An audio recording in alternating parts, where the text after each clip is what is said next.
আসসালামু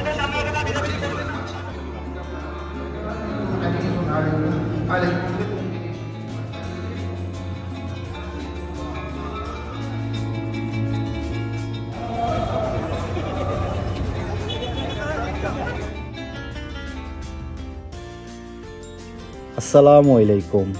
আজ আমরা ঘুরে দেখব ঢাকার মাদানী এভিনিউয়ে অবস্থিত মসজিদ আল মুস্তফা, যা একদম নতুন নির্ধারিত মানদণ্ডে নির্মিত হয়েছে। স্থাপত্য, আধ্যাত্মিকতা ও কমিউনিটি কার্যক্রমের মিশ্রণে এই মসজিদটি ঢাকা শহরের উত্তরাংশে মাদানী এভিনিউ এর 100 ফিট রোড এলাকায় অবস্থিত। নির্মাতা প্রতিষ্ঠান হল ইউনাইটেড রিয়েল এস্টেট, যা ইউনাইটেড সিটি প্রকল্পের অংশ। এখানে নামাজ আদায় করতে প্রায় 1100 মুসল্লি একসাথে বসে নামাজ আদায় করতে পারেন। মসজিদটির স্থপতি হচ্ছেন ফয়সাল মাহবুব। স্থাপত্যে দেখা যায় মসজিদের মোড়ে সোনা রঙের গম্বুজ ও মিনার, যা এক দৃষ্টিতে চোখে পড়ে।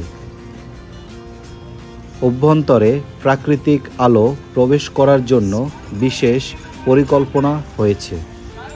মহিলা মুসল্লিদের জন্য পৃথক নামাজের জায়গা রয়েছে। গাড়ি পার্কিং সুবিধা রয়েছে। নিচতলায় গ্যারেজের ব্যবস্থা আছে প্রায় 105টি গাড়ি পার্কিংয়ের জন্য। এই মসজিদটি শুধু নামাজ পড়ার জায়গাই নয়, এটি পুরো কমিউনিটির জন্য এক ভূমিকা পালন করে। রমজানে ইফতার আয়োজন হয় এবং এখানে নারী ও পুরুষ উভয়ের জন্য নামাজের সুযোগ রয়েছে। এছাড়া হিফজ ও মুক্তব শিক্ষা কার্যক্রমের জন্য পরিকল্পনা করা হয়েছে। নকশায় এক অনন্য বৈশিষ্ট্য হল মসজিদটি সাধারণ জানালার পরিবর্তে আলো ও বায়ু চলাচলের জন্য ওয়েল বা প্যানেল স্থাপন করেছে, যেটি নামাজির অভিজ্ঞতাকে আরও উন্নত করেছে। এছাড়া এই মসজিদটি ঢাকার ভবিষ্যৎ ধর্মীয় ও সামাজিক স্থাপত্যের দৃষ্টিকোণ থেকে একটি মডেল হিসেবে বিবেচিত হচ্ছে।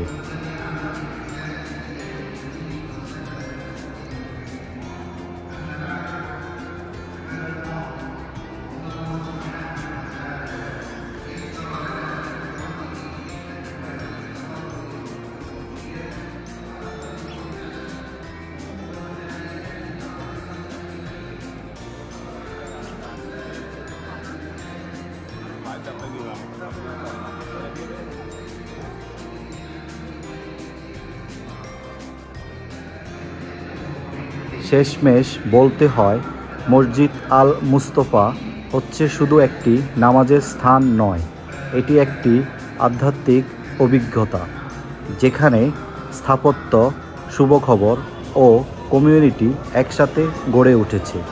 আপনাদের আমন্ত্রণ রইল এখানে একবার নামাজ আদায় করতে, অথবা শুধু পেছনের দিক থেকে দেখে অনুভব করতে যে শান্তি ও আধ্যাত্মিকতা সেখানে রয়েছে। যদি আপনি এই ভিডিওটি ভালো লেগে থাকেন তো লাইক ও সাবস্ক্রাইব করতে ভুলবেন না। আল্লাহ হাফেজ।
সেটাই ওদের ওখানে নাম খারাপ।